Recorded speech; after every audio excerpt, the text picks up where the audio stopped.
Donc, nous avons le plaisir d'accueillir Magali Bounet pour la DGEFP, Ludovic de Carpouët pour le MEDEF, et puis Franca Salis Madinier pour la CFDT Cadre.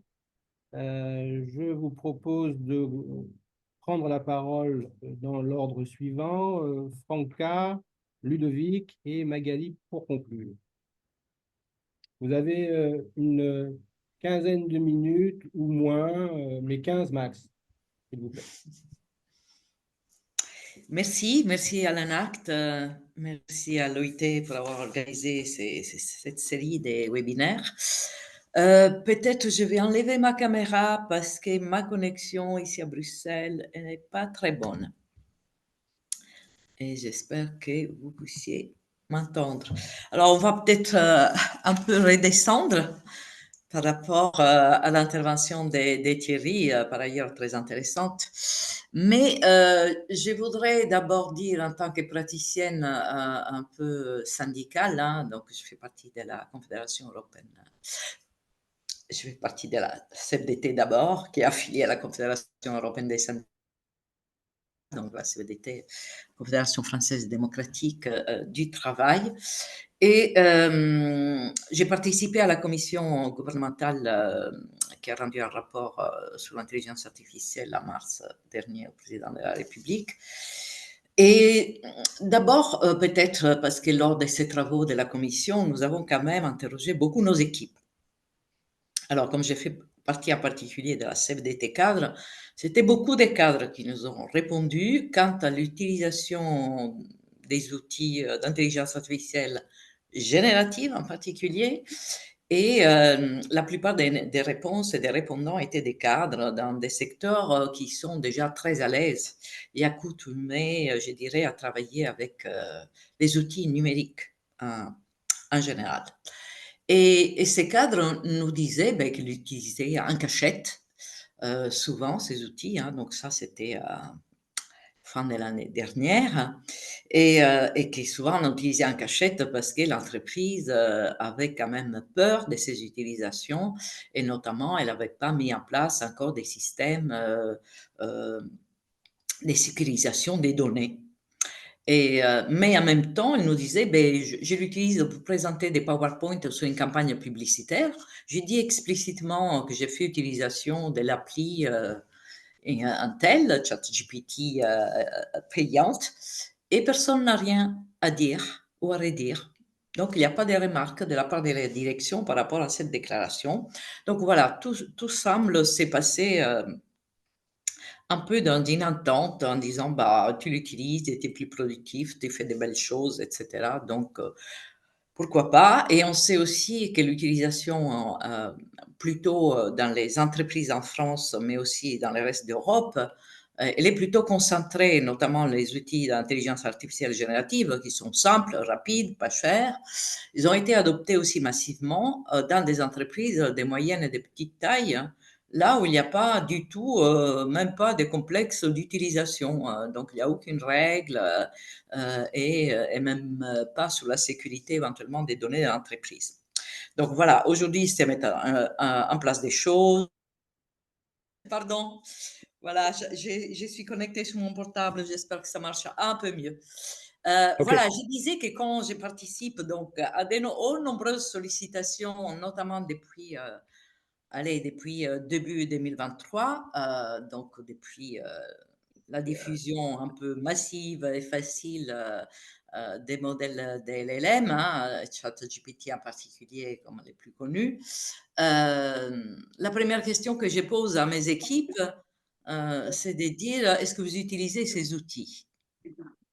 Cadre et non cadre, là, c'est mélangé. Et dans la salle, il y a au moins 2 tiers qui lèvent la main. 2 tiers des participants qui disent, on connaît, on utilise. Et lorsque je pose la deuxième question, Vincent, vous m'entendez? Oui, on t'entend, mais c'est un peu haché. Ouais. Euh, c'est bien? C'est bon là? Vas-y, vas-y. Ouais.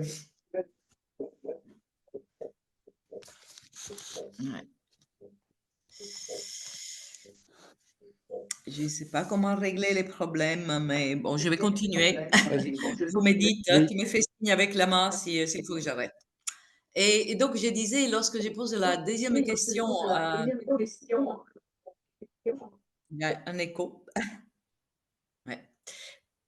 Donc, lorsque je pose la deuxième question à la salle des militants et des mandatés CFDT, pour savoir s'ils ont l'impression qu'ils peuvent influencer, avoir un pouvoir sur ces outils, les mains qui s'élèvent sont beaucoup moins nombreuses. Donc, premier constat, c'est qu'aujourd'hui, il y a quand même une asymétrie, je dirais, d'information et des pouvoirs par rapport à la maîtrise du sujet. Et donc, la première question que je pose, hein, parce qu'on parlera des dialogues, bien évidemment, comme une possible solution, mais la première question, je pense qu'il faut qu'on se pose, c'est celle de former les acteurs du dialogue social à ces outils, aux enjeux, etc. Donc là, moi, je sens qu'aujourd'hui, il y a un besoin vraiment très diffus de comprendre, de s'acculturer et de s'approprier de ces problématiques. Donc, on est quand même dans un contexte qui est, qui est compliqué. L'autre question peut-être que je pose et que je nous pose, c'est la question, est-ce que la productivité qui est promise et attendue avec l'utilisation de ces outils, est-ce que la prospérité qu'elle doit générer, est-ce qu'elle profitera à tous? Et moi, je pense que les questions et les réponses ne sont pas prédéterminées ou automatiques. Parce que si on regarde le passé, par exemple, juste la dernière révolution industrielle, les facteurs pour dire ben, cette prospérité profite à tous, donc aussi aux travailleurs, parce que ça crée beaucoup de productivité, la révolution industrielle, mais pendant 100 ans, elle n'a profité qu'aux employeurs. Elle n'a profité qu'aux entreprises. Pourquoi? Parce qu'ils avaient le contrôle et le pouvoir sur ces innovations technologiques. Et quand est-ce qu'elle a commencé à être mieux répartie et commencé à profiter aux travailleurs? 90 ans après, c'est vers 1850, et en 1850, il y a les syndicats qui font leur apparition. C'est-à-dire que les travailleurs se sont organisés collectivement en syndicats, ils ont créé un contre-pouvoir qui a permis de mieux répartir les richesses créées, de mieux négocier les salaires et les conditions de travail. Voilà, donc moi je pense qu'aujourd'hui il faut qu'on se pose aussi la question un peu de pouvoir et des contre-pouvoirs. Alors aujourd'hui, je voulais aussi intervenir sur une question particulière que d'ailleurs Thierry a évoquée et qui est une question qui m'occupe en ce moment parce que Vincent, il a participé à des ateliers là-dessus. Je rédige un avis pour la Commission européenne, donc au niveau européen, au niveau du Comité économique et social européen, sur l'intelligence artificielle et le travail. Et dans cet avis, il est beaucoup question de tout ce qui est perte peut-être d'autonomie, mais aussi, je dirais qu'il y a aussi des volets qui peuvent être positifs. Il ne faut pas qu'on soit manichéen. Alors, je commence par les managements dits algorithmiques, hein, c'est-à-dire que grosso modo, c'est la machine, l'algorithme, qui gère, notamment au niveau des ressources humaines, hein, l'emploi du temps, le recrutement, euh, l'accès à la formation, les temps de transport, par exemple. Et donc, on l'appelle management algorithmique. Il était plutôt associé aux travailleurs des plateformes, ubérisés, on les appelait comme ça. Mais aujourd'hui, on voit que ces formes de management se diffusent dans les entreprises traditionnelles. Et donc, il y a quand même des questions qui se posent, hein, non seulement pour le dialogue social, mais aussi pour savoir si nos réglementations, si nos lois, nos directives européennes sont adaptées ou ont besoin d'être adaptées à des nouveaux enjeux. Et alors, je prends une enquête récente de la FEPS, qui est une fondation qui travaille pour les parlements européens, qui, avec des syndicats nordiques, avec des réponses, donc un questionnaire sur les managements algorithmiques, sur la santé, sur l'autonomie, a posé donc la question à 6300 salariés de secteurs traditionnels: transport, logistique, commerce de détail, mais aussi journalistes et grosso modo donc des secteurs et les banques, hein, les finances, les secteurs financiers. Et donc il y avait des questions hein, très simples. Est-ce que le travail me permet de décider seul de comment je dois le faire? Ou est-ce que le travail me donne l'occasion d'utiliser mon initiative personnelle ou mon jugement dans l'exécution de mon activité? Ou bien le travail me permet d'utiliser mes compétences et mes aptitudes? Et les résultats ont révélé un lien très fort entre les degrés de management algorithmique, donc l'intensité ou la puissance de ces managements algorithmiques, et l'autonomie dans le travail. Donc, il me semble que c'est important quand même qu'on l'ait à l'esprit. Donc, un management algorithmique qui d'abord était plutôt d'ailleurs régulé même pour les travailleurs des plateformes. Hein. Donc, il y a une directive là qui a été adoptée récemment et qui impose des exigences plus fortes de transparence, de dialogue social, d'information des représentants des travailleurs, etc., mais qui aujourd'hui s'étend à des secteurs de plus en plus traditionnels. Et donc, voilà, c'est quand même un phénomène sur lequel je voulais attirer votre attention. Alors, comment il est utilisé, hein, les usages plus indiquer les trajets optimaux? Et par exemple, les collègues interviewés nous disent, oui, il y a un itinéraire sur la route qui m'impose en tant que chauffeur, donc dans le secteur transport, pour que je tienne cet itinéraire et que je le fasse dans une durée de temps impartie, sauf que l'algorithme ne tient pas compte des conditions de route en hiver en Finlande. Et donc, je suis mal notée parce que j'ai mis plus de temps, par exemple. Voilà, c'était un exemple. En France, nous avons eu un exemple récent avec les caissières et l'emploi du temps qui était avant décidé par un manager, hein, donc la répartition du temps, les jours, etc. Et lorsque c'est passé d'une manière automatisée, ça posait des problèmes, par exemple, à des caissières, hein, surtout des femmes, qui habitaient loin et qui étaient, par exemple, parents isolés avec des enfants, donc seuls. Avant, elles pouvaient négocier. Elles pouvaient négocier avec les managers le fait que ça soit ajusté par rapport à ces contraintes, à leurs contraintes. Et aujourd'hui, les management répondent, ben non, si je touche ton emploi du temps, ben je suis obligé, ça va tout déboussoler, donc on ne peut pas toucher.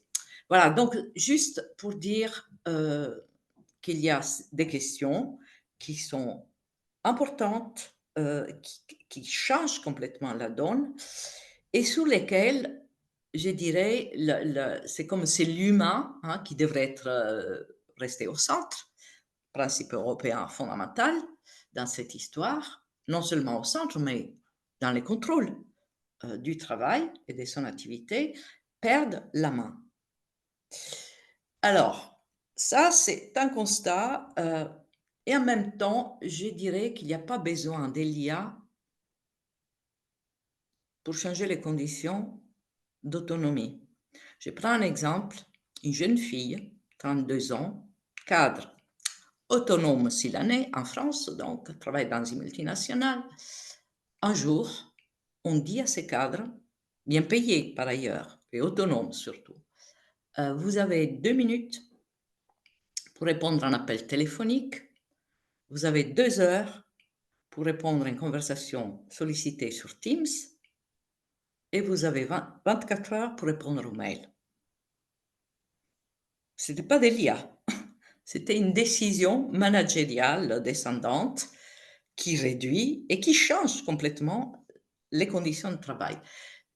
Pour vous dire que n'importe quelle technologie insérée dans un contexte de travail produira des effets qui sont en lien avec l'organisation de travail. S'il y a une organisation très centralisée, très hiérarchisée, il y aura certainement beaucoup plus d'impact sur la perte d'autonomie et sur les conditions de travail en général et sur la qualité du travail que si c'est une organisation plutôt ouverte, apprenante, qui partage plutôt et met l'humain toujours dans la boucle. Un bel exemple, par exemple, dans un centre d'appel, on introduit une IA générative.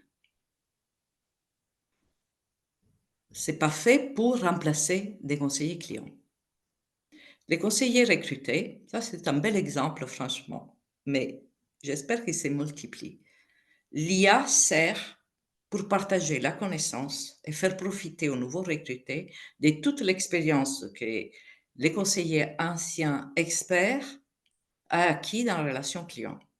Donc c'est la mise en partage d'une IA qui s'entraîne avec les réponses données par les meilleurs conseillers pour faire progresser plus vite les nouveaux recrutés, qui en réalité progressent plus vite en termes de salaire et en termes des postes de travail. Donc, vous voyez que les choses ne sont pas prédéterminées ni automatiques. La même technologie peut, comme en Bulgarie, ils ont fermé un centre d'appel d'insertion des personnes porteuses de handicap parce qu'ils l'ont complètement automatisé. Donc, ça détruit les emplois de ces personnes, alors qu'on peut l'introduire avec des effets complètement différents. Alors, pour qu'il y ait des bons effets, donc j'en viens un petit peu aux recommandations.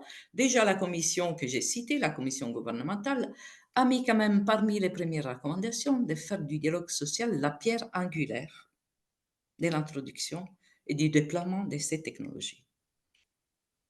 C'est pas anodin. C'est la première fois que dans un rapport, le précédent est celui de Cédric Villani en 2018, il y a les syndicats, il y a la prise en compte du dialogue social, non seulement, mais aussi tous les processus de co-construction, des usages et du déploiement avec les travailleurs. Ça veut dire des choses, mais pour qu'ils ne restent pas lettres mortes, ces recommandations doivent avoir une application directe. Aujourd'hui, on ne voit pas trop encore un grand engouement, mais peut-être ceux qui vont me suivre dans cette intervention vont me démentir, et je l'espère, donc notamment, bien évidemment, les partenaires sociaux, on est deux, on ne peut pas discuter tout seul. Et aujourd'hui, on voit qu'il y a peu de dialogue social sur ces questions. La première question, c'est les freins, c'est les difficultés, la complexité avec laquelle les sujets sont aperçus. Donc, il y a besoin d'acculturation, de formation des acteurs du dialogue social. Il y a besoin de former aussi les travailleurs. On n'a pas du tout parlé des compétences, comment l'obsolescence des compétences peut aller très vite avec ces outils. Et je pense que ces aspects sont absolument essentiels. Et la France n'est pas les derniers. On a peu d'accords, on n'a presque pas d'accords. On a souvent un dialogue social un peu conflictuel pour lequel il y a encore besoin d'un délit d'entrave au niveau des CSE pour invoquer la consultation et l'information sur les outils introduits. Donc, je pense qu'on peut s'améliorer. Il y a des propositions que nous faisons au niveau de la CVDT, par exemple, la déclinaison de l'accord national interprofessionnel. Un accord national interprofessionnel, pardon, de l'accord européen sur la numérisation. Voilà, donc je dirais que les cartes sont un peu dans nos mains, mais ces contre-pouvoirs et cette éducation, ces formations et ces dialogues sociaux, professionnels, technologiques, on peut l'appeler comme on veut, c'est une co-construction qui doit impliquer les personnes qui font le travail, c'est-à-dire les travailleurs. Et ça, c'est la condition pour qu'il y ait un contre-pouvoir et pour gérer les finalités, pour qu'on utilise, choisir les usages que nous voulons et ceux qui nous vont bien pour notre activité et qui l'empêchent pas parce qu'ils sont uniquement dans un monde plutôt prescrit que réel. Voilà, je m'en arrête là, Vincent. Désolée pour les interruptions. Technique. Merci, Franca. Ce sont les aléas du direct. On est toujours soumis aux problématiques techniques. Et je cède immédiatement la parole à Ludovic. Bonjour à tous. Est-ce que vous m'entendez, Vincent? Parfaitement Oui, bien. parfait. Écoutez, merci de me donner l'occasion d'intervenir ce mardi après-midi. Donc, je représente le MEDEF et également, je suis dirigeant d'une entreprise qui s'appelle Digitemis, qui est dans le domaine de la cybersécurité, donc plutôt en effet des nouvelles technologies. Donc, nous avons plusieurs dizaines de collaborateurs, 60 collaborateurs qui vont gérer des nouveaux risques autour de faire des tests d'intrusion, accompagner les entreprises pour sécuriser leurs activités. Donc, comme collaborateurs, nous avons plutôt des ingénieurs, des experts qui ont aussi un certain confort de travail, étant principalement des populations de cadres.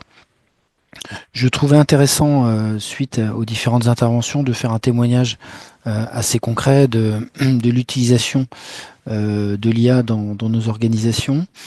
Euh, un premier exemple qui peut illustrer ce qui se passe, on va dire, sur le terrain. Nous avions exploré une solution d'enregistrement de rendez-vous, simplement de rendez-vous en interne pour les réunions entre collaborateurs, entre services, également les réunions qui pouvaient être avec des partenaires ou des clients, donc des personnalités externes.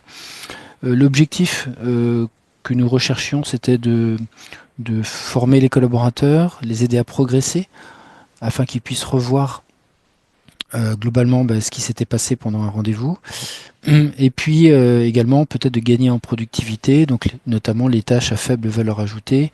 Au lieu d'être deux personnes, voilà, en enregistrant, on peut revoir les tâches ennuyeuses. Voilà. Donc on est allé sur un comparatif et nous sommes tombés sur des solutions à base d'IA qui pouvaient faire de l'analyse à grande échelle de données, du coup de données enregistrées, donc de données numériques, des 0 et des 1. Et nous nous sommes rendus compte que nous pouvions aller bien au-delà de ce que nous avions imaginé en termes de besoins et de cahier des charges initiales. Donc finalement, nous avons trouvé des solutions qui étaient capables de faire des synthèses, de faire des résumés, capables de collaborer, de sortir des analyses de données et même d'analyser les données des enregistrements. Ce qui peut être intéressant pour le partage, c'est en effet quelles étaient les réactions des collaborateurs. Donc au début, clairement, il y avait des craintes sur le flicage, des craintes sur l'enregistrement des échanges, et des craintes qui étaient légitimes. Également, des craintes sur l'utilisation et les traitements de données à caractère personnel. Donc nous avions également des juristes dans l'équipe, des craintes sur l'éthique, qu'est-ce qui pouvait être fait de ces enregistrements, qu'est-ce qui pouvait être fait de ces données, des résultats de ces données, etc. etc. Donc c'était la phase initiale. Donc nous y sommes allés étape par étape par des expérimentations. Et finalement, nous avons fait des expérimentations sur un temps donné. Donc on s'est donné, je crois, un seul mois. On s'est dit, voilà, on va tester, on va voir ce que ça donne. Et puis après, nous pourrons prendre une décision collégiale sur la suite. Le résultat a surpris tout le monde et c'est plutôt intéressant. Donc, nous sommes arrivés sur ce qu'on appellerait, nous, des collaborateurs augmentés.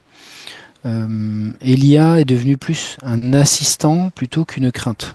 Donc, c'est quand même assez intéressant. Et aujourd'hui, finalement, ce ne sont pas la direction, ce ne sont pas les managers qui sont demandeurs, mais plutôt même les collaborateurs. Et globalement, les collaborateurs y ont vu vraiment un soulagement pour tout ce qui est rédaction, tout ce qui est résumé, également une aide pour revoir des choses qu'ils avaient pu oublier ou sur lesquelles ils étaient moins attentifs, voire pour approfondir certaines choses. Et même, ça va plus loin, en effet, une aide pour collaborer. C'est-à-dire que comment s'entraider ensemble, peut-être accéder à la façon dont les autres travaillent, les aider, les soutenir, leur donner des conseils. Et donc tout ça, nous n'avions pas imaginé au début aller aussi loin dans ce que ce type d'outil pouvait apporter. Donc nous avons été assez étonnés, assez surpris. Et aujourd'hui, typiquement, il n'y a pas tellement de débat. Au contraire, les gens qui arrivent découvrent qu'on a des méthodologies, des indicateurs qui les aident à grandir, les aident à collaborer et du coup à avoir moins de souffrance, on va dire, sur des tâches à faible valeur ajoutée. Donc, des exemples comme ça, je pense il peut y en avoir d'autres dans d'autres entreprises. Nous avons également expérimenté d'autres choses autour de l'IA. Par exemple, en termes de génération de code, donc pour des gens qui font du développement. Alors, avec le travers que la génération de code peut favoriser évidemment les gens les plus experts qui sont capables de prendre de la hauteur par rapport à ce que l'IA générative va leur partager. On en a parlé tout à l'heure, les bases de connaissances, évidemment, la mise en partage de l'expérience de tous. Clairement, là aussi, c'est un gain de temps pour faire monter en compétence les collaborateurs. Et globalement, ce type d'usage, ce type d'algorithmes vont permettre de progresser pour tout le monde, pas uniquement les experts. Sur l'aide à la rédaction, on a aussi des outils. Là, clairement, ça va là encore plutôt favoriser les experts plutôt que les juniors. C'est ce qu'on voit en termes de population.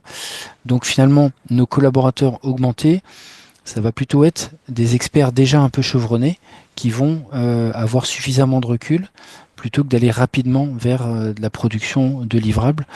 On voit les jeunes populations vont finalement aller plus vite au résultat et pas forcément avoir un œil critique sur ce que les algorithmes vont sortir.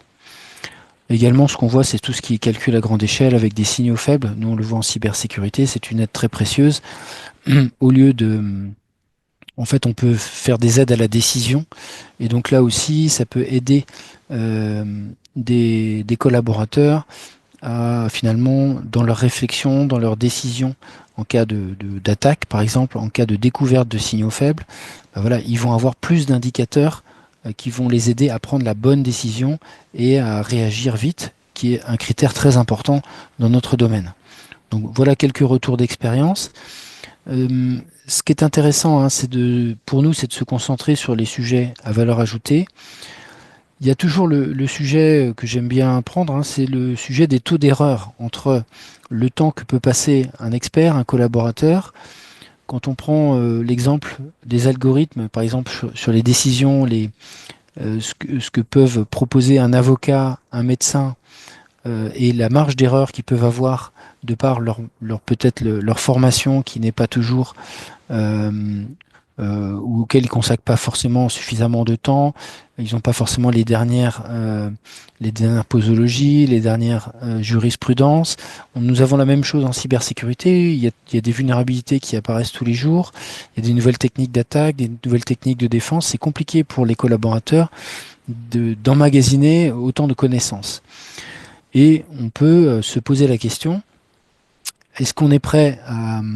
On est habitué à avoir des marges d'erreur de nos experts, hein. C'est pour ça qu'on les fait travailler en équipe.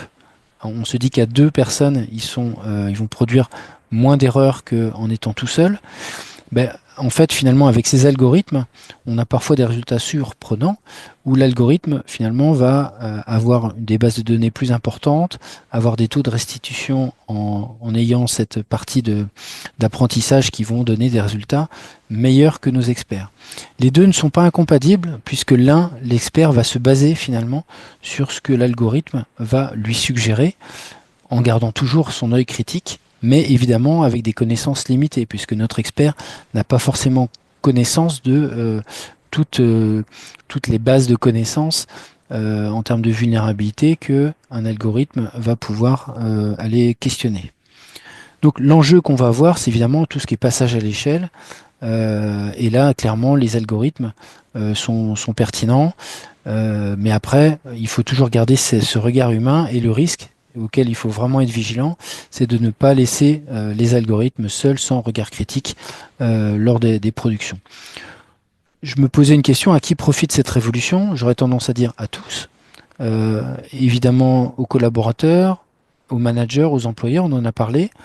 À qui nuit l'intelligence artificielle? J'aurais tendance à répondre aussi à tous. Donc ça profite à tous et ça nuit à tous. Nous le voyons sur les jeunes populations, hein, nous constatons qu'ils ont parfois une tendance à ne pas forcément se fixer en termes de concentration, à ne pas forcément mémoriser malheureusement, parce que du coup, ils ont le syndrome d'aller directement à des réponses qui sont suggérées par ces algorithmes. Donc c'est vraiment à travers sur lequel il faut des enjeux d'éthique, en termes de transparence, en termes de manipulation et d'usurpation, sur lequel également il faut être vigilant. Euh, donc là-dessus, c'est quelque chose sur lequel il convient de sensibiliser, convient de faire prendre de la hauteur, quitte à parfois repasser derrière. Et là, c'est le rôle en effet des équipes, le rôle des managers de toujours garder cette vigilance par rapport à des choses qui peuvent devenir une habitude. Je suis tout à fait d'accord avec les recommandations de Franca hein, sur le dialogue social, sur l'utilisation de ces outils. Également, c'est très important d'acculturer, de former les collaborateurs, de former les dirigeants également, de former tout le monde sur ces sujets-là. Je rajouterai peut-être une chose, c'est d'expérimenter.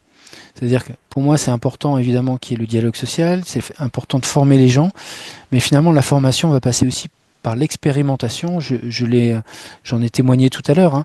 Finalement, des gens peuvent être méfiants au début et finalement découvrir à l'usage, découvrir en faisant finalement en dominant parfois des peurs, en dominant une ignorance sur des sujets qui peuvent être très techniques, finalement, ou bien à l'inverse, être confiant et puis découvrir que finalement, derrière ce qu'ils imaginaient simple ou ce qu'ils imaginaient positif, bah, il y a peut-être quelque chose sur lequel bah, finalement il faut garder un œil critique, sur lequel il n'est pas encore l'heure de prendre un virage. Donc voilà, je pense que c'est important de cette phase d'expérimentation sur des semaines, sur des mois, peut-être en collaboration avec des gens qui ont déjà des retours d'expérience, des sachants, voilà, cette expérimentation est importante et sans doute le ferment du dialogue social, ferment de la formation pour l'ensemble des parties prenantes. Voilà, je terminerai sur cette phase d'expérimentation. Et je suis à vos dispositions après pour les questions, évidemment. Je vais laisser la parole à Magali, du coup. Très bien, merci Ludovic. En effet, à vous Magali. Bonjour Vincent, bonjour à toutes et tous. Merci Ludovic et merci pour votre invitation. Donc, je suis Magali Bounex de la DGEFP, la Délégation générale à l'emploi et la formation professionnelle, et je suis adjointe à la mission anticipation, développement d'emploi et des compétences. Je vais vous parler aujourd'hui je vais essayer de partager mon écran.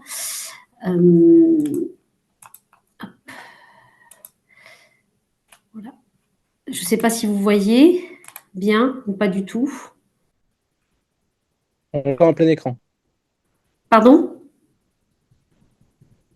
On voit, mais ce n'est pas en plein écran. C'est pas en plein écran. Pourtant, j'ai en diaporama de mon côté. Bon, je ne vais pas vous prendre trop de temps. On voit Magali, allez-y. On va. Bon. Simplement de grands EDL qui ont dû être dits ce matin, vraisemblablement par Yann, mais de rappeler que l'IA a fait un véritable bond avec l'IA générative. Parce qu'effectivement, on était avant, notamment en novembre 2022, sur une IA qui est dite traditionnelle, qui était une IA analytique, où il s'agissait effectivement d'analyser des données pour les classer, effectuer des prédictions. C'était la capacité de pouvoir concevoir pour des tâches précises et d'insérer l'IA dans une chaîne de valeur. Avec l'apparition d'IA générative, on est sur autre chose. On est sur une IA qui invente, qui crée du contenu qui était jusque-là fait par l'humain. Et donc, cette rupture technologique vient complètement bouleverser les emplois et les compétences. Quand on était sur au départ, effectivement, des métiers impactés autour de l'automatisation des tâches répétitives sur les métiers de technicien, d'opérateur par exemple.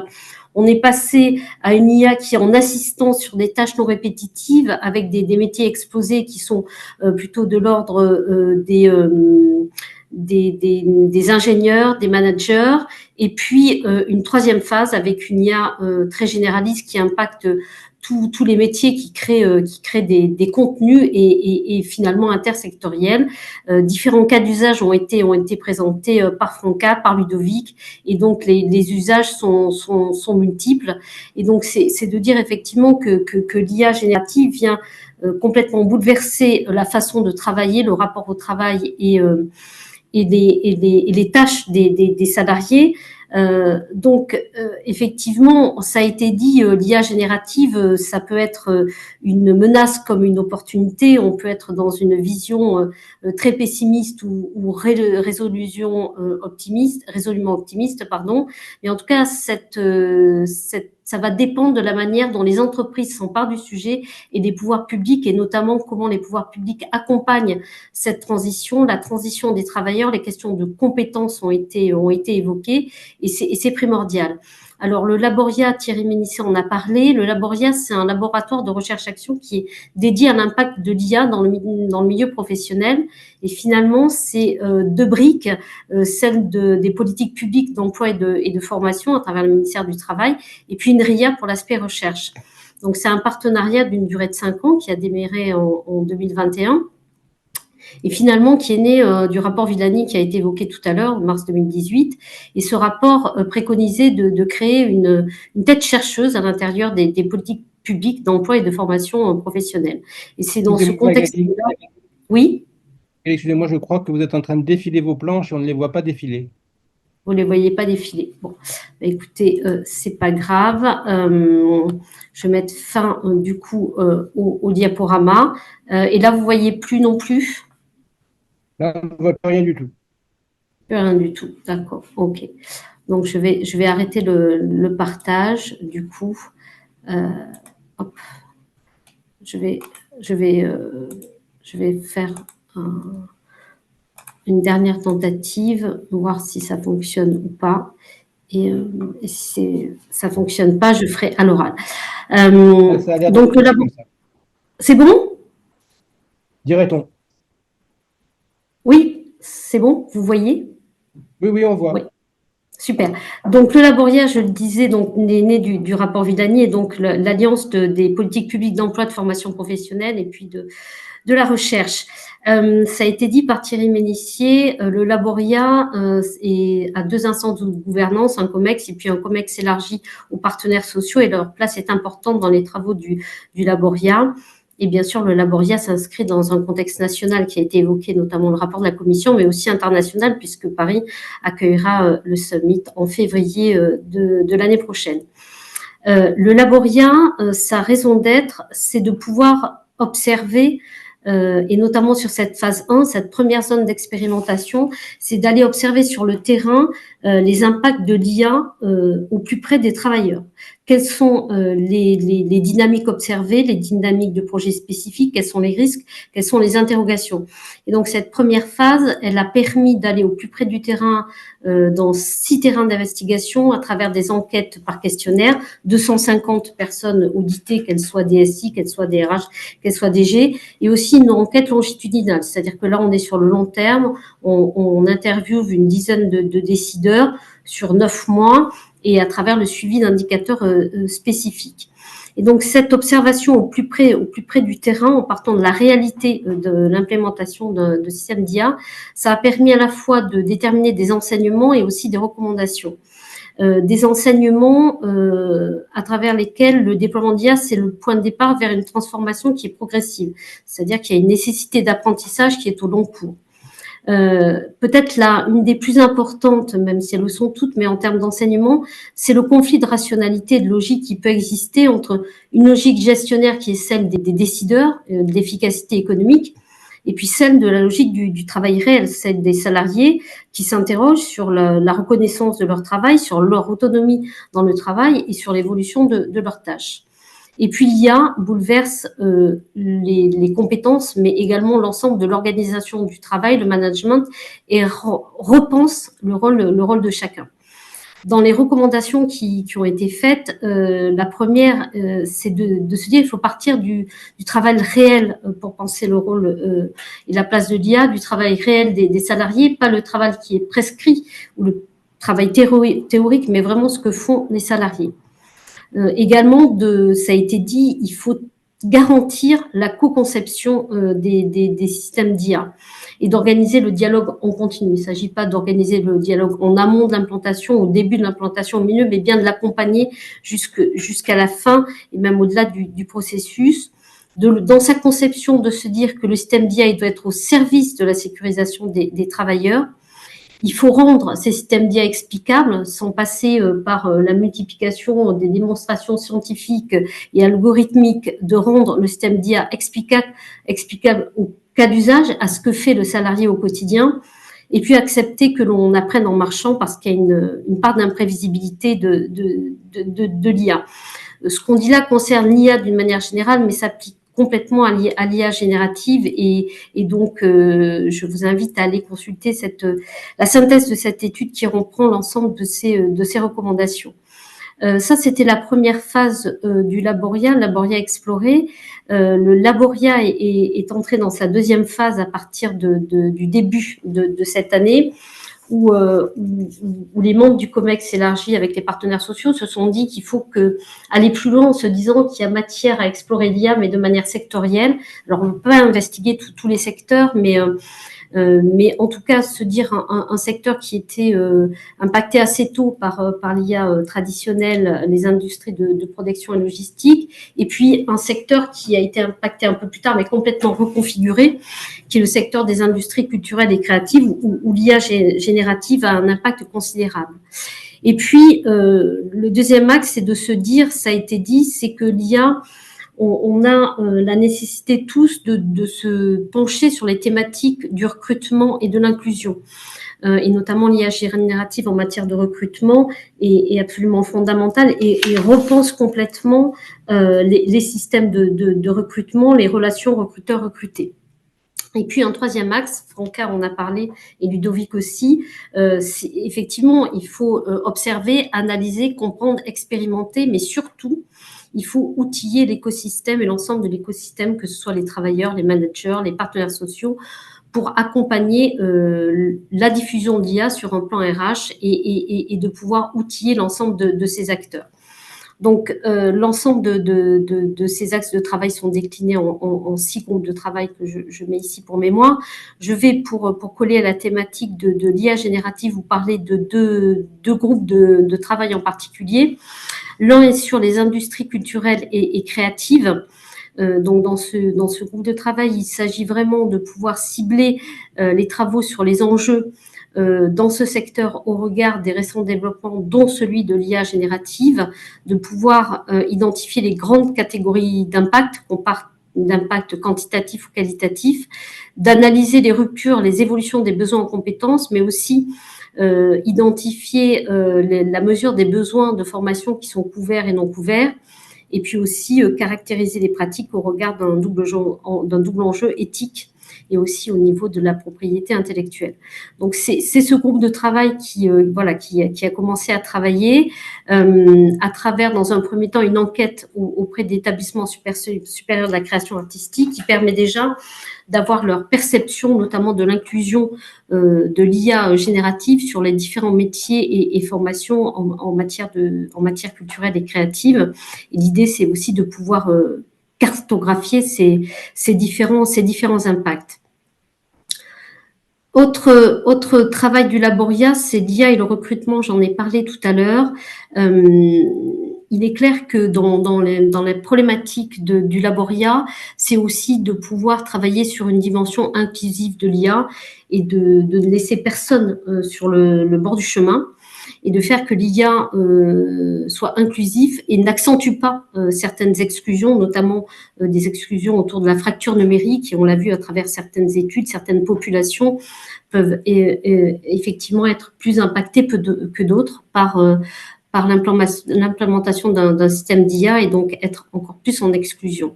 Et donc la thématique du recrutement est une problématique où on retrouve la thématique de l'inclusion. Donc, il s'agira de pouvoir documenter les SIA de recrutement, les documenter d'un point de vue technique, parce que tous ne sont pas très clairs d'un point de vue technique, et l'idée, c'est d'y voir un petit peu plus clair. Également de pouvoir documenter les pratiques des recruteurs et essayer de dégager des bonnes pratiques.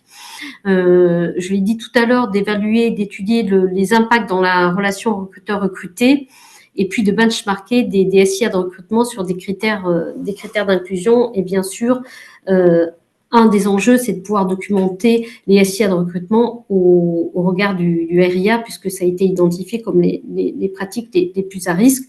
On le sait, dans les différents outils de recrutement, on a l'IA générative qui va permettre de pouvoir filtrer des CV, qui va pouvoir, via des chatbots, les sélectionner, faire des entretiens de recrutement, pouvoir identifier les réactions, l'agilité, etc. Donc voilà, ce travail sur l'IA et le recrutement, et pouvoir travailler sur les biais. Moi, j'ai juste fait avant de venir sur la vision, un petit test sur ChatGPT. Je lui ai dit, explique la transition écologique à un homme et explique la transition écologique à une femme, pour voir si effectivement il y avait des biais ou pas. Alors, deux types de réponses différentes, avec notamment quand on voit la réponse pour un homme sur la transition écologique en introduction, il est expliqué que les comportements doivent changer pour éviter les impacts négatifs sur la planète. Pour les femmes, les comportements doivent changer pour préserver la qualité de vie des générations futures. Et ensuite, deux exemples de bonnes pratiques sont donnés quand on veut adopter une pratique qui promeuve la transition écologique. Pour les hommes, c'est quand on conduit, qu'on a une voiture, il aurait été préférable de prendre des transports, et si c'est une voiture, investir dans une voiture écologique, hybride, électrique. Et quand on est une femme, l'exemple, c'est quand on fait ses courses. Donc, il est recommandé d'avoir un sac réutilisable, de s'orienter vers des produits bio, etc. Voilà, très simplement, mais assez parlant, le type de biais genré qu'on peut trouver assez facilement et qu'on retrouvera sur les systèmes notamment de recrutement. Pour pas prendre trop de temps également, je l'ai dit tout à l'heure, un des enjeux du Laboria, c'est pouvoir outiller l'ensemble de l'écosystème. Et nous sommes en train, donc avec Matrice, de mettre en place les premiers outils pour vulgariser les résultats du Laboria, explorer les différentes recommandations que j'ai pu évoquer tout à l'heure, pour pouvoir faciliter la diffusion de ces éléments à travers des outils dédiés selon les profils de public. Ça peut être des guides d'implémentation du système d'IA pour les TPE-PME. Ça peut être des autodiagnostics pour les entreprises, ça peut être des premiers jeux de cartes à destination d'un collectif pour commencer à s'interroger ensemble sur les enjeux, les risques de l'IA dans mon organisation. Voilà, pouvoir outiller pour que la conversation ait lieu et que ce dialogue ait lieu, et notamment le dialogue social, dans le cadre des systèmes d'IA en entreprise. Et très rapidement, mais au plus proche, vous informer, mais certains d'entre vous le savent déjà, il y a un cycle de webinaires qui sera mis en place. Le premier et donc dédié aux grands défis de l'IA au travail, qui reprendra un petit peu les recommandations du Laboria exploré, et qui également s'appuiera sur des cas d'usage en entreprise et la présentation de certains cas d'usage. S'en suivront deux autres webinaires au premier trimestre 2025, l'un autour de la mise en place d'un dialogue social technologique en entreprise, et puis le dernier sur comment anticiper et accompagner l'implémentation d'un système d'IA en entreprise. Voilà ce que je souhaitais partager avec vous aujourd'hui dans le cadre du Laboria. Merci beaucoup, Magali, pour la présentation. On a un tout petit peu de retard sur le plan de vol. Néanmoins, il nous reste quelques minutes pour éventuellement échanger autour de vos trois prises de parole, ou peut-être vous-même avez-vous des questions ou des rebonds à faire sur ces prises de parole.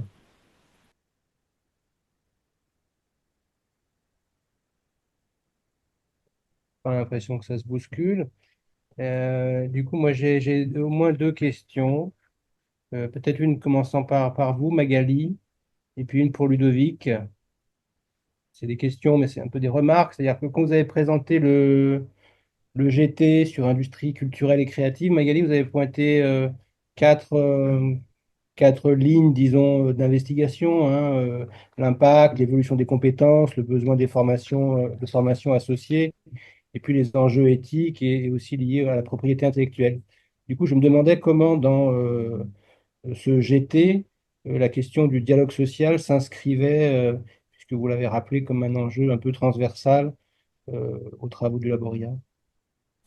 En fait, je ne l'ai pas indiqué, mais sur les deux GT sectoriels que j'ai indiqués, il s'agira d'appréhender l'ensemble des composantes, à la fois évolution des compétences, dialogue social, évolution des organisations, et ça fera partie du cahier des charges, effectivement, de ce groupe de travail et du prestataire qui sera en charge de l'accompagner. Mais sur les deux, c'est vraiment, je l'ai pas mentionné parce que je suis allée directement plutôt sur la focale formation, compétences et puis rupture technologique, mais effectivement, la question du dialogue social sera aussi abordée. Très bien, merci pour la précision. Et Ludovic, je trouvais qu'il y avait un point ou deux points intéressants. Vous disiez à un moment que les jeunes allaient plus vite aux résultats et qu'ils ne développaient pas forcément un regard critique sur ces résultats. Et donc, je me demandais comment vous faisiez en sorte d'assurer le développement de ce regard critique. Et j'ai aussi cru comprendre dans votre présentation que ce qui était parmi les résultats surprenants, c'est que au fond, c'était les personnes en charge de l'activité qui étaient demandeuses d'IA, précisément pour s'entraider. Et donc, je trouvais que derrière ces réflexions, il y avait quelque chose autour de la transmission des savoirs. Et donc, je me demandais comment, dans cette économie du don interne à l'entreprise, pouvait se développer une certaine forme de compétence critique ou de regard critique, précisément. En effet, donc nous essayons de faire collaborer les personnes par binôme. Donc, en effet, donc toujours les plus jeunes sont avec des personnes plus expérimentées. Donc nous essayons nativement de leur faire advenir un regard critique sur les choses. Toutefois, sur les personnes les plus âgés, c'est délicat parce que eux peuvent être un peu plus se tenir à distance, on va dire, des algorithmes d'IA, être moins au fait de tout ce qui est utilisé par les plus jeunes. Euh, mais clairement, il y a un effet d'entraînement, c'est ce que nous observons, c'est-à-dire que chacun fait aussi sa veille personnelle avec les expérimentations qu'ils font le soir, le week-end à titre personnel, et les gens essaient de proposer des choses en entreprise, notamment les plus jeunes, et ils vont aller très vite à utiliser un outil, un premier, en proposer un autre. Donc il faut aussi essayer de canaliser tout ça, parce que sinon, voilà, c'est ce que je disais, le regard critique devient vite absent. Donc on en a parlé, hein, l'histoire de la sensibilisation, la formation, la co-construction des projets, toujours avec les collaborateurs. Donc et en panachant les profils, en ne laissant jamais un petit jeune faire ce qu'il veut, c'est important. Après, évidemment, l'expérimentation, ils n'attendent pas l'univers de l'entreprise pour expérimenter. C'est ça qui est un peu particulier, puisqu'il y a beaucoup de versions gratuites d'outils, beaucoup de choses qui sont disponibles, et des versions d'évaluation. Et donc, on est parfois complètement surpris qu'ils produisent des choses. Après, on a, nous, des cycles, ce qu'on appellerait systématiquement de relecture. On a toujours eu des cycles de relecture, de validation avec des yeux croisés. Et ça, globalement, les gens l'ont compris. Et globalement, on demande à tout le monde de rentrer dans ce cycle-là également avec les nouveaux outils. Donc toujours ce cycle de relecture et de validation qui est un peu lourd, mais globalement, c'est ce qu'aujourd'hui on propose et on a systématisé. Bien, merci pour le complément. Est-ce que Franca, tu veux rajouter un petit mot avant qu'on passe à la séquence conclusive? Non, mais je pense que l'essentiel a été dit. Magali a fait une excellente, je dirais, un excellent panorama des aspects qui sont importants et surtout à poursuivre, hein, parce que maintenant, il faudrait passer du dire au faire. Hein, et donc, je souhaite que l'année 2025, je pense qu'avec des employeurs aussi comme Ludovic, qui a complètement partagé un peu la vision de partage, de co-construction, d'expérimentation. Peut-être que j'ai pas mis assez l'accent, mais pour moi, le dialogue social fait l'expérimentation, c'est aussi un moyen d'innover aussi pour le dialogue social. Et l'expérimentation, c'est la voie, je dirais, royale pour démystifier aussi ces outils. Et donc, pouvoir choisir, parce que l'expérimentation, pour moi, doit aussi permettre de revenir en arrière. Et ne pas déployer parce qu'on a acheté un produit. Donc, avant de l'acheter, il faudrait même l'expérimenter, je pense. Voilà. Et sinon, je pense que ces échanges ont été très, très contributifs et très riches. Et l'aspect philosophique et historique, c'est aussi très important. Merci Franca. Il est 17h18. Cyril, je vous redonne la main pour un petit point, alors pas de conclusion, mais disons peut-être de rebond sur cette journée. Merci Vincent. Oui, très, très rapidement, à compte tenu de l'heure, moi je voulais surtout souligner vraiment la qualité de tous les débats, de toutes les interventions qui ont eu lieu depuis ce matin et donc voilà, partager avec vous quelques rebonds comme a dit Vincent. Euh, on a commencé la journée par un point qui, je crois, est très important quand on parle d'intelligence artificielle générative. C'est la question de l'impact avec la présentation par ma collègue Janine Berg à l'OIT de cette méthodologie que nous avons élaborée et qui permet dans cet impact de distinguer l'impact en termes de substitution, automatisation totale des emplois, de l'impact en termes de transformation. Et cette méthodologie permet justement de mettre en avant à quel point l'impact réel porte sur la transformation de très nombreux emplois plus qu'un impact en termes de substitution. Et c'est pour ça, je pense que la question qui était l'intitulé du webinaire d'aujourd'hui, hein, de l'ensauvagement des pratiques à la domestication des usages, cet impact en termes de transformation d'emploi souligne l'impérieuse nécessité de parvenir à domestiquer ces usages. Et on a eu toute une série d'interventions qui ont permis d'avancer quelques conditions pour que cette domestication puisse s'opérer. Ça a notamment été l'objet de l'intervention, de la présentation de Ian Ferguson ce matin, qui je crois, de façon très pertinente, mis en avant une spécificité de ces nouvelles machines que constituent ces modèles d'intelligence artificielle générative.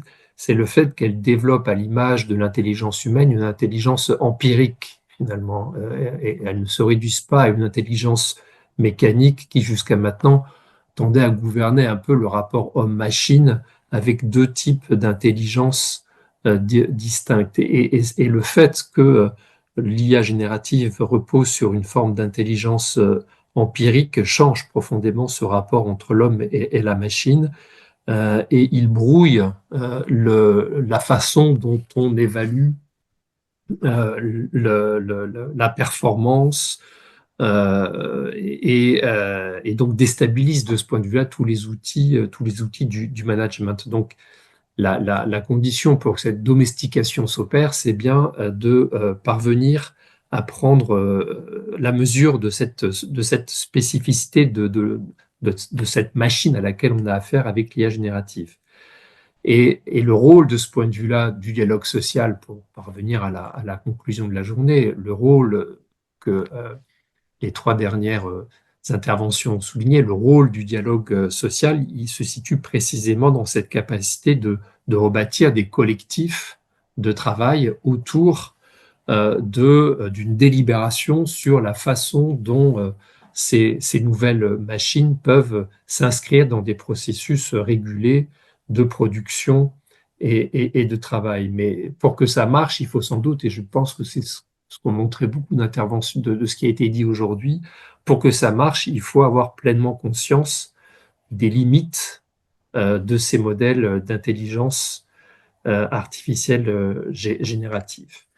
Euh, les interventions aussi de l'après-midi avec Lise Langlois et Thierry Ménissier ont aussi, je dirais, introduit une nouvelle dimension dans ce débat en prenant beaucoup de hauteur. D'ailleurs, c'est un peu les risques d'une domestication à l'envers, finalement. C'est-à-dire le fait que ces nouvelles machines, comme d'ailleurs un certain nombre de machines précédentes dans l'histoire de l'industrialisation et même avant l'histoire de la production, le risque de voir ces machines déterminer nos représentations et notre vision du monde. C'est Thierry Ménissier qui a rappelé que la neutralité n'existait pas et que l'intelligence artificielle, véritablement, elle change notre rapport à la réalité, notre rapport à autrui et crée des rapports de dépendance.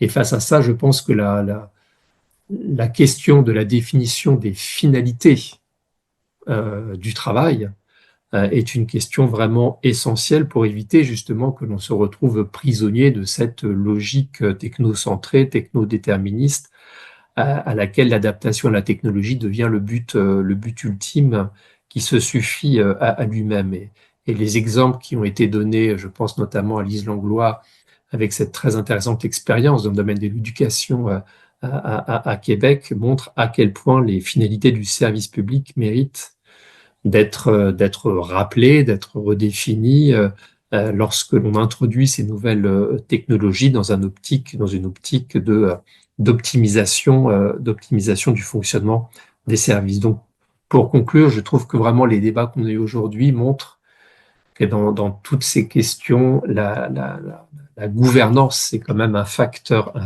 clé. La gouvernance est donc le rôle des partenaires sociaux pour rééquilibrer les asymétries de pouvoir que créent ces nouvelles technologies. Et c'est Ludovic qui rappelait de son point de vue que finalement tout le monde gagnait et tout le monde perdait dans l'IA. Donc je pense que ce dialogue social pour équilibrer les asymétries que créent ces nouvelles technologies, ce dialogue social est vraiment plus utile que jamais. Et en tout cas, c'est, je crois, un credo qui réunit l'OIT et l'ANACT quand on traite de ces questions-là. En tout cas, merci à l'ANACT, merci Vincent d'avoir modéré toute cette journée fort intéressante. Merci Cyril pour ce propos conclusif. Moi, je rajouterais un point qui m'a paru vraiment intéressant et un peu transversal aussi, et quelque part un peu à rebrousse-poil, enfin, plutôt deux points. Il me semble que quand on rentre comme ça initialement sur les questions d'IA, on fonce sur les techniques et les échanges et les présentations nous ont rappelé le poids des organisations et que les technologies s'inscrivent dans des contextes et dans des dynamiques organisationnelles qui ne sont pas neutres. Et de ce point de vue, il y a un enjeu qui a été, je crois, assez fortement marqué autour des collectifs de travail, c'est-à-dire comment les collectifs de travail pouvaient être remis en scène pour discuter l'intérêt, l'utilité du déploiement de ces outils dans les organisations. Donc, j'ai l'impression qu'on arrive là dans les présentations ou dans les discussions à une certaine forme de maturité, c'est-à-dire ne pas se laisser complètement aspirer par la question technologique, revenir sur les organisations et revenir sur un grain un peu fin dans les organisations, sortir d'une individualisation du travail et du raisonnement sur le travail, repenser la place et le rôle des collectifs m'apparaît tout à fait transversal à ce qui s'est dit aujourd'hui. Et enfin, il y a un dernier point qui me paraît aussi tout à fait vraiment intéressant, c'est-à-dire que ça prépare sans doute pour le prochain séminaire autour du dialogue social. Janine nous a dit enfin, que le canevas juridique était disponible pour produire du dialogue social autour de ces technologies. Mais que le cadre légal et réglementaire, il est là, mais qu'il ne fait pas tout. Il y a une nécessité de pouvoir l'agir, ce cadre, d'être dans une situation proactive. Et donc, parfois, Franca l'a rappelé, ce n'est pas tout à fait le cas. Parfois, on a des formes de conflits, de dialogue social conflictuel, au sens où le dialogue social ne se met pas automatiquement en œuvre de façon, je dirais, naturelle. Et puis, ce que nous ont expliqué les uns les autres, Thierry aussi, c'est qu'il y a une forme de conflictualité. C'est-à-dire que c'est dans la crise, dans les difficultés qu'émergent les solutions. Yann nous a dit que lui, qui avait un enjeu à prendre attention aux conflictualités sur la qualité du travail, parce que c'est dans cette conflictualité qu'émergeaient de nouvelles normes et donc de nouvelles façons de fabriquer les organisations. Donc il me semble que vraiment, en deçà de l'accord, il y a la question des conflits, et après les accords, il y a la question des pratiques. Donc je pense que c'est une bonne façon de passer le relais vers le prochain séminaire. Je vous remercie toutes et tous pour votre participation, pour votre implication dans ce séminaire. Je notamment remercie les collègues qui sont ici présents et aussi les équipes techniques à Genève qui ont permis la traduction. Merci à vous. À bientôt.